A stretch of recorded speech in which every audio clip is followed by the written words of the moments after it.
A warm welcome to episode 12 of Touchdown Online. This is your panel. Felix, I'm your host, and of course with me, Keith and Sam. You can also find us on social media, Touchdown Online. Of course, there is also at Felix Manyindo, at Emong Samson, at Keith Kaira as well. You can also find us on Facebook, Touchdown Online, where you can find links to our Telegram channel for all these episodes. But gentlemen, the English Premier League this weekend, and the biggest talking point, Manchester City's best player from last season will be out for 3 months. That is Kevin De Bruyne, and the club confirmed that this morning. And Keith, isn't this the issue of Pep trying to get his players quickly to season fitness? I believe so, because that was an injury sustained in training. Yes, and in my opinion, Kevin De Bruyne has not had enough resting period for this season, and really there was no good reason why Pep was so eager to rush some of his World Cup players back, because I mean his squad is so strong. There was really no need to rush most of these guys back. He could have taken 2-3 weeks to introduce them, but now he's lost a key player, and now he has to decide how he's going to rejig his midfield, because De Bruyne was helping him defensively. Even though De Bruyne was playing as a 10, he was helping give defensive balance to that midfield. But now he has to decide whether he's going to put two out-and-out 10s in either Foden or the two Silvers, or whether he's going to have to introduce Gundogan into that midfield to take De Bruyne's place. Yeah, and his game is against Manchester City. Who? I mean, against Huddersfield. No, but for me, I truly feel there's no, if I'm a City fan or if I'm Pep Guardiola, I'm not worried. Because that is the depth that I have in terms of quality.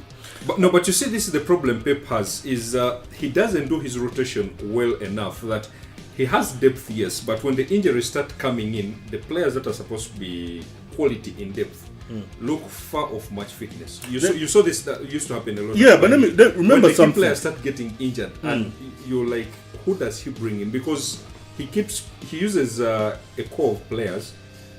Because, for example, towards the end of last season, whenever Bernardo Silva stepped onto the pitch, you're like, this is not the guy that was at Monaco. But he still had a good run out. But you see, the thing people forget is, for me, De Bruyne played half the season. Yeah. Remember, he was at the same level with Salah in terms of best player in the EPL. But the reason it was not a context by May was because he literally played for half the season. The remaining 6 months it took to the end of the season, he was strolling for me. He was not the De Bruyne. Because he had won the league title. Exactly. So yeah, but also for me, he was tired. And it was just pure. I thought he was tired. But remember, there were games where Man City just took people to the cleaners. That's why for me it's not going to be an issue. And the addition of Mahrez is purely, it's GSW type of thing. Because for me, Mahrez was a player one of the top 5 needed to get apart from Man City, and they all overlooked it, and for me they're going to regret it. So they play who this weekend? Huddersfield on Sunday. Those ones and Huddersfield have a lot of new players who are still bedding in, so they really are not going to it might be a comfortable, it should be another comfortable win. Yeah. Okay, the other one, the big game of the weekend, that will be at Saturday at 7:30 p.m. Chelsea hosting Arsenal. We saw Sarri and Unai Emery, their opening games. Unai Emery still has a lot to learn. For Sarri, you can say he could do better. Chelsea won 3-0, but it wasn't really as commanding a performance as the result suggests. It wasn't too much of a test. Chelsea were a bit too good for Huddersfield. But for me, the thing with Emery, it's like he has a Hungarian cursing him, because for me, I don't understand how you can have that set of fixtures. The fixtures are just horrible. It's like malice. As Man City, Chelsea, it's just malice. Next up for him is West Ham at home. West Ham at home. He has teams like Watford that have given us perennially problems. But if he's to, I don't think he's going to win this weekend's game against Chelsea. But if he's to improve on their performance against Man City, which you could say was the second half performance, there are things he has to do drastically. One, Dope Shaka. Granit Xhaka should be nowhere near that starting lineup. Yes, for a big game, yes. Absolutely not.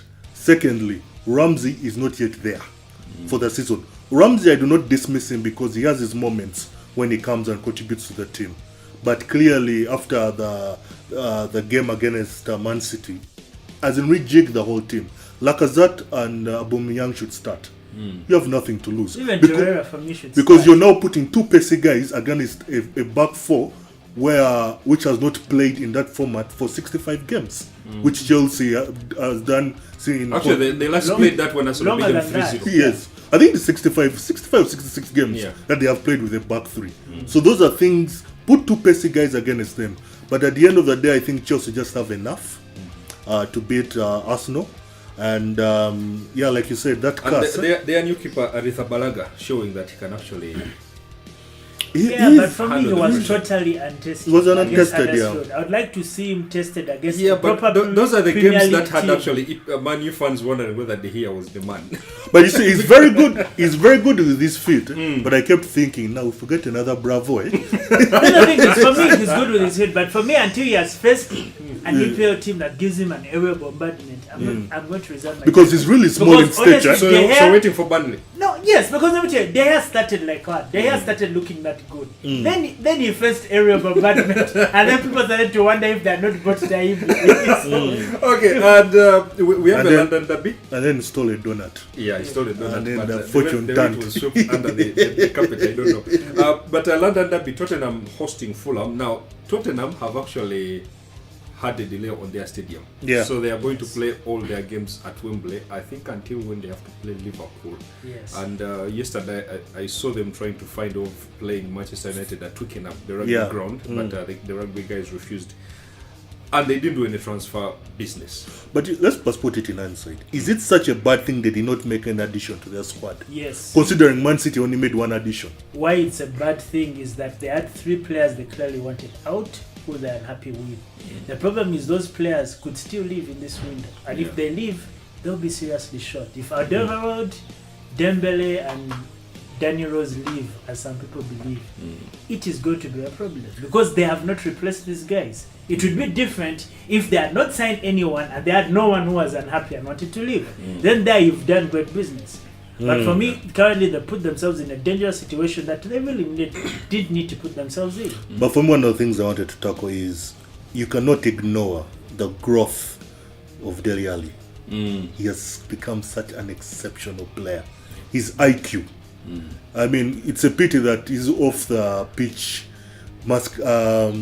ventures that he might be his downfall, but that boy is special. No, for me, that boy has always shown a very high footballing IQ. For me, it's one of the strengths he has. It's why he always plays in space. And even though last season he was sort of not at his best, he was still very dangerous because of that footballing IQ. So if Spurs can get him back to his best, he's going to be a weapon. But I think that what is going to help them a lot this season how do Spurs deal with the hurricane and no goals in August?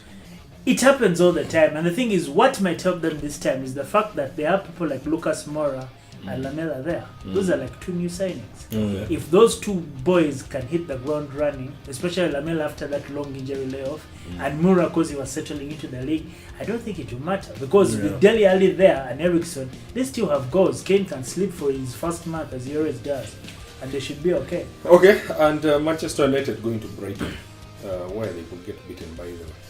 They could get beaten, but I expect them to win. They could get beaten, but I expect them to win simply because they're simply better than Brighton. But still, Brighton are one of the better teams, if not the best defensive team in the lower half of that table.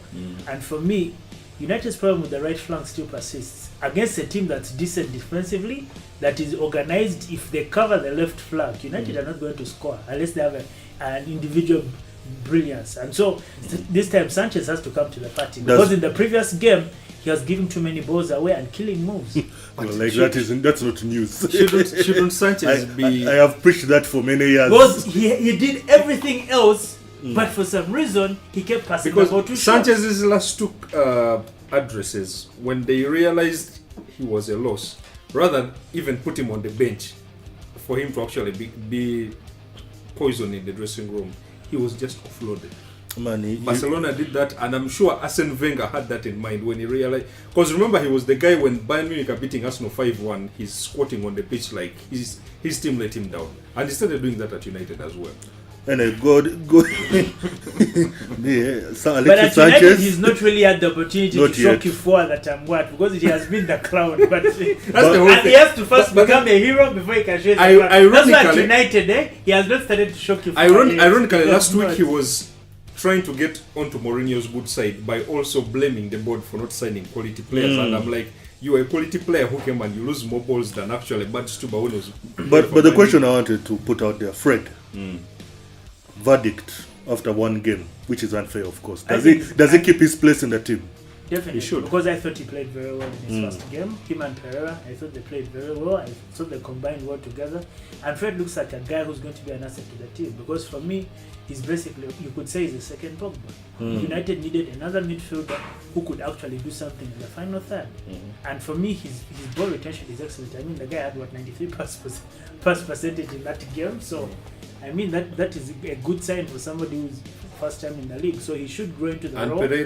Pereira for me is the best talent He's they've had since Pogba. And for me, if they had lost him to another team, it would have been a bad mistake. Because for me, that boy is a special talent. Of course, one of the weaknesses in the previous Manchester United game was, dare I say it, actually they missed Lukaku. United only won. Apart from missing United Lukaku, only won that game because actually Leicester played very good. But Rashford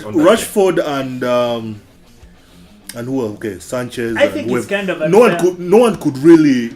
But I think could lead that's the kind line. of unfair on the forward line, because for me the biggest problem United had were two. One, since Andres Pereira was new in the number 6, he had never played as a number 6 before. It took him something like an hour to settle into the role.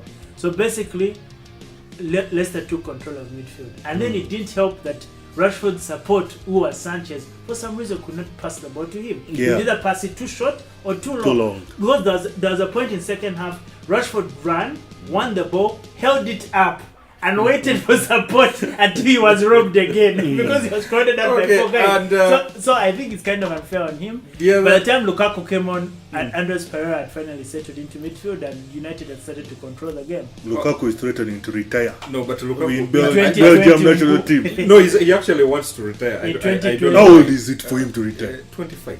In 2020, and you're retired. He's What are you talking about? Look at the names you're putting. Victor Moses is retiring at 27, and he has done nothing for Victor Nigeria. Moses is also retiring. No, he won AFCON. You won, of course. No, not Nigeria. He's done nothing for Chelsea He won a league because title. football. Wait, his place has gone. By the way, the final game, Liverpool going to Crystal Palace on Monday, and of course, Crystal Palace being that game, even if most people think Gerrard sleeping against Chelsea is when the title went, but actually that when they blew that 3-0 lead to draw 3-3 against Crystal Palace, that was when the league and the title truth was is, Palace 2014. is a clear banana skin for any of the top 6 teams. Even last season, Man City, as machinic as they were, they went there and they survived going 0-0. Yeah. That's how dangerous. No, actually that's where their winning streak ended. Yes, that is how dangerous that team is. And they have started the season clearly in form. Unlike last year, they're clearly in form. They have people like Max Meyer to come back. They're going to be very dangerous. Wow. But Liverpool, straightforward victory. If Liverpool are serious, it should be a straightforward victory. Because the fact is they're just so much better than Crystal Palace. They're just superior. With Navigator there, they are just so much better. And a composed goalkeeper. That is so key. A real keeper. So they always come like that. Bravo was composed from Barcelona. That one was a really... No, he was composed. No, but because I remember when Pep brought him for Joe Hart, no one raised an eyebrow. I raised it. Until the clangers started happening. No, but the thing is, Bravo never looked composed at any point in the Man City goal. A guy like Ederson stepped in that goal and you could say, that looks like that a was keeper. the verdict after he had been brought. But when the talk of bringing, because even for me, even John Alisson, First was like, well, Manchester City have actually made the right decision bringing. Me personally, in Bravo, my opinion, Alisson how did is Barcelona an Ederson credible? pro. How did Barcelona win a treble with that guy? That's Spain for you. Ter Stegen was on playing Champions League football. Hey. Otherwise, but that's the league for you in Spain. It says a lot. Okay, gentlemen, it's been an amazing time. Thank you very much for listening. You can also join us on social media, Touchdown Online, Facebook, Touchdown Online, where you can get links to our Telegram channel. As always, we'll do this again next time.